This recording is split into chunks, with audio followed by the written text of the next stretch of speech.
ছুটি শেষ, অবশেষে ক্যাম্পাসে ফিরলাম। ছুটির পর হলে প্রথম দিন কিভাবে কাটলো তাই থাকছে আজকে সকালে ঘুম থেকে উঠে ফ্রেশ হয়ে খেতে বসেছিলাম। নাস্তা করার পর এত ঘুম পাচ্ছিল যে আমি আবার ঘুমিয়েছিলাম।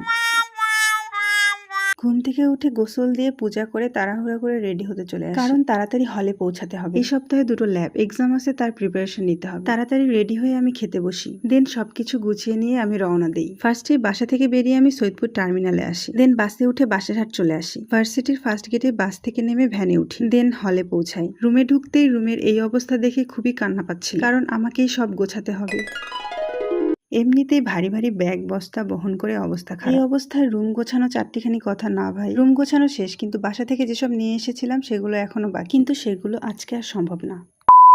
তাই আজকের মতো গোছাগুছি শেষ করে স্নানে চলে যাই। স্নান করার আগে আবার রুমের সব ময়লা কাপড় ধুয়ে দেই। এতগুলো কাপড় ধুয়ে আমার অবস্থা বেহাল। কাপড় ধুয়ে স্নান করতে করতে সন্ধ্যা হয়ে যায়। তারপর আমি সন্ধ্যা দিয়ে খেতে বসি। যখন মায়ের হাতে রান্না করা খাবার বহন করে নিয়ে এসে হলে খাই, তখন মনে হয় এর স্বাদ দ্বিগুণ হয়ে যায়। খেতে খেতেই এত বেশি ক্লান্ত লাগতেছিল যে মনে হচ্ছিল আর কিছুই করার এনার্জি নাই শরীরে। তারপরও খাওয়া দাওয়া শেষ করে একটু ফোন স্ক্রল করি। তারপর একটু পেজের আপডেট চেক করি। বাড়ি থেকে মেসে বা হলে ফিরে যখন আমরা প্রথম মিলটা একা একা খাই, তখনই বুঝি যে আসলে ফ্যামিলির মর্মটা কি। যাই হোক, খাওয়া দাওয়া শেষ, এখন আমি ঘুমাবো। কথা হচ্ছে নেক্সট কোনো ভিডিওতে। ততক্ষণ অবধি টাটা।